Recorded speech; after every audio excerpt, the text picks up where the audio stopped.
Bonjour à tous et bienvenue dans cette nouvelle capsule Minute Santé Psychologique. Aujourd'hui, on va parler ensemble des stratégies à adopter pour soutenir notre santé mentale pendant l'hiver.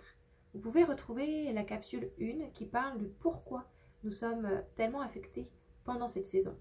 Alors c'est sûr que ça amène un lot de stress et d'anxiété, puis c'est renforcé par la situation que nous vivons actuellement avec la pandémie. Entre tristesse générée par le changement de routine, entre nostalgie de la vie d'avant avec toutes ces interactions sociales par exemple, avec aussi l'incertitude, qu'est-ce qui va arriver par la suite, la peur également de la perte d'autrui par rapport à la maladie et enfin peur de tomber malade également. Alors quelle stratégie je peux mettre en place pour faire face à tout ce lot de stresseurs qui peuvent m'impacter? Eh bien, il y a des chercheurs qui ont déterminé qu'en fait des plans et des stratégies d'adaptation étaient vraiment très intéressants, étaient très bénéfiques pour notre santé mentale. Et ça permet en fait de créer un milieu sécuritaire, que ce soit individuel ou collectif. Alors déjà, bâtir un système de soutien, c'est-à-dire d'identifier quelles sont les personnes ressources, que ce soit dans votre communauté, votre foyer, que dans des ressources professionnelles, est vraiment primordial. C'est important de les identifier avant, quand ça va bien, puisque quand ça va moins bien, on est en mesure d'aller piocher facilement dans les ressources. Ensuite, autre stratégie, rapidement, c'est créer des nouvelles routines. Vous l'avez entendu, je pense, maintes et maintes fois, mais c'est vraiment important pour retrouver une stabilité. Pratiquer et effectivement la relaxation aussi, ça a été dit maintes et maintes fois, mais on peut le voir d'une autre façon. C'est-à-dire que ça peut être très bien les choses classiques, on entend yoga, etc., des activités, mais aussi les choses qui vous font du bien. Partager avec votre famille, regarder une série, lire un livre, etc. Toutes ces choses vont être bénéfiques.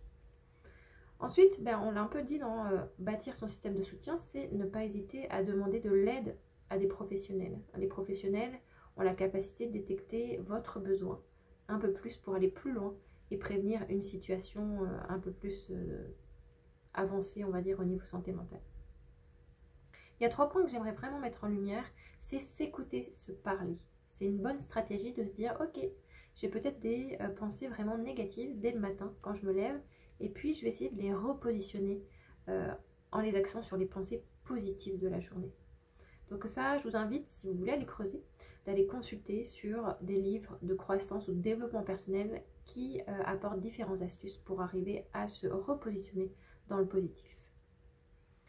Puis, dernier point, c'est créer un plan d'adaptation. Vraiment de coucher sur le papier pour visualiser ce qu'on doit faire quand on se sent plus submergé. Donc, ça, c'est vraiment propre à chacun. En fonction de chaque chose qui est bénéfique pour nous, on va pouvoir le noter. Et lorsque ça va mal, on va pouvoir revenir sur notre feuille, on va dire, de soutien santé mentale. Dernier point qui est aussi extrêmement important, que ce soit dans la vie personnelle comme professionnelle, c'est établir de nouveaux objectifs. On a envie d'avoir de l'espoir, on a envie de voir plus loin que cette incertitude du moment. Donc on va essayer de se positionner soit des objectifs personnels, de forme physique par exemple, ou bien plus professionnels dans un développement professionnel d'une compétence particulière ou d'un projet interne comme la qualité éducative par exemple. Ça va vraiment nous inciter à focaliser, à nous concentrer sur cette énergie qui va être positive et constructive pour nous.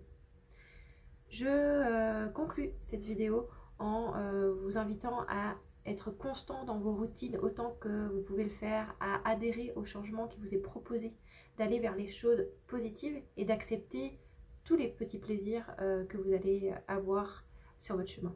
Merci et bonne journée.